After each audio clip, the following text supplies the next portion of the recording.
been doing this for 15 years. And when you dedicate your life to something, you expect something in return.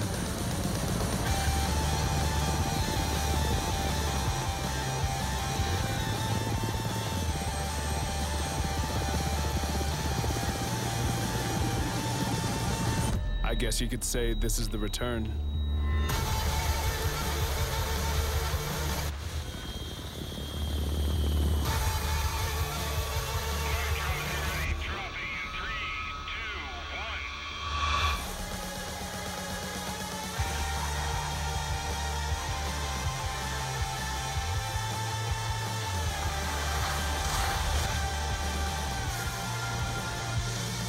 And that is a little bit of probably one of the gnarliest and most decadent snowboarding movies I have ever seen. It's called The Art of Flight, and we are joined by a couple of Red Bull athletes that figure prominently in The Art of Flight. Travis Rice and Mark McMorris joining us. You guys Gentlemen, are crazy. how are you? Cheers. You made it! Crazy. And you're alive. That's incredible. Wow, yeah, no, we're both in great shape, you know? Tell us about this movie, because honestly, I've seen a lot of snowboarding and skiing films. It seems this is just the next level of technology, but also of showcasing the sport. Tell us a little bit about The Art of Flight.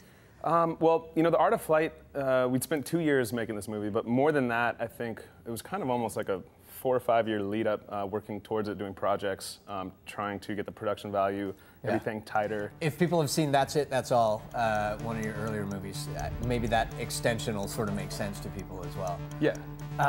How do you decide what kind of movie? And, you know, I mean, I know you weren't sort of directly involved, you were co-producing this, but how do you decide what kind of movie you want to make before you start shooting this? Because you have to be pretty specific, don't you?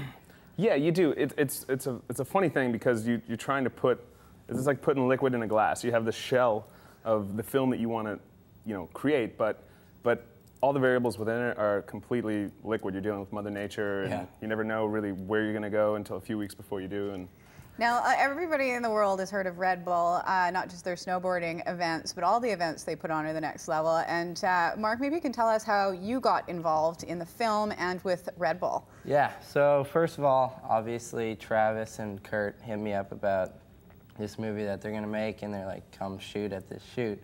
And that was just exciting for me in its own to be a part of like the biggest snowboarding movie in snowboarding since That's It, That's All. Yeah. And lucky enough to get a few tricks down and got what a is few this shots. trick that you do? Oh, this is the one that you just landed. This is the one you just landed a while ago, right? Backside 14? Yeah. I did. Yeah, no, it's gnarly. The quintessential triple cork. Tell us what we're looking at here. Oh, good, we have footage. Now, Mark, what are you doing in this clip? I'm doing something you shouldn't do at home. Yeah, I did the first backside triple cork 1440, and that was the first run at it. Yeah, that was, and then I obviously fell a few times. And now, Mark, is this the first time that somebody has landed this trick? Yeah, and amazing. Then yeah, I got a new one. If you're at the premiere tonight, it's in the movie, so that nobody's really seen.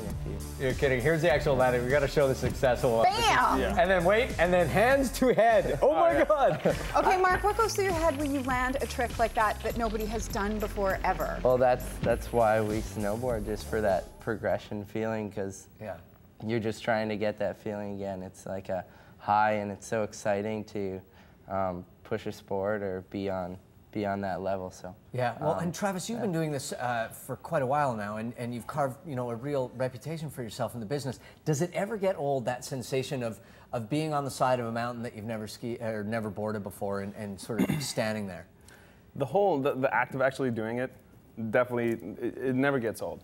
The standing around waiting for production to set up, that can get a little old. How much pressure is involved in that? Because everyone's there, right? You've got helicopters, you've got camera crews, you've got all this stuff, and then everybody's ready, and they look over to you guys, and it's time to go. Do you think of it as pressure, or is it just excellent, I get to do this finally? There's definitely some pressure elements, for sure. I mean, you put so much into just trying to get one shot, but at the same time, too, I mean, it kind of, I think, almost elevates your ability to do stuff sometimes, because it's kind of, you know, it's game time. Yeah. Let's talk about some of the locations you go to in The Art of Flight, because you literally travel the globe.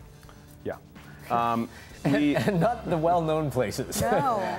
Well, the big thing with this film is that we wanted to go to a lot of places that haven't really ever been showcased, ever been ridden for that matter. Yeah. And so this film was much more of risk, much more of gambles we took, because we went deeper than people had gone before, places that we didn't have any data on. Sometimes we failed miserably. Mother Nature just squashed us down, and other times we seriously got the best conditions, found the most amazing stuff. Probably talk about the safety precautions that you guys take with you and you bring with you, because you are daredevils, but you do have the equipment to get yourself out of trouble, which I think is so important for anybody to know if they're going to ski or board anywhere that people haven't boarded before. Yeah, no, that's our safety. I like to practice what I like to call the safety triangle, which is take us through the triangle. Safety first. Safety last and safety always. that's safety triangle right there. We got a great support crew, and we always have an exit strategy. Nice.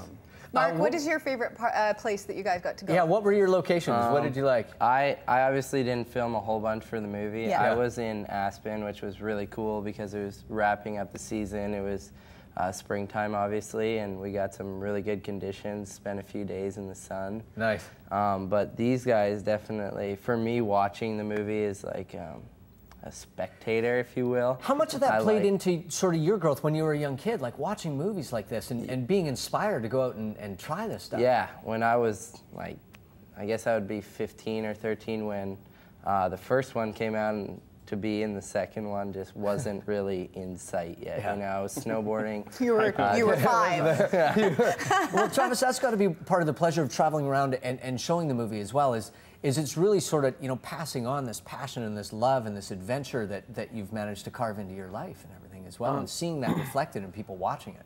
Yeah, I mean, I think, if anything, one thing that, we hope people can take away from this is just a reminder that, life is kind of what you make it. Yeah. Get off the couch, put down the video game, go live in reality. And yet within that, safety first, safety last. Of course. Safety always. And your helicopter pilot, by the way, is a madman. He is a madman. Oh, wow. Some of the footage you guys got. We want to talk about your board really quick, because we're going to be giving it away a little bit later on the show. Tell us about the board you brought today.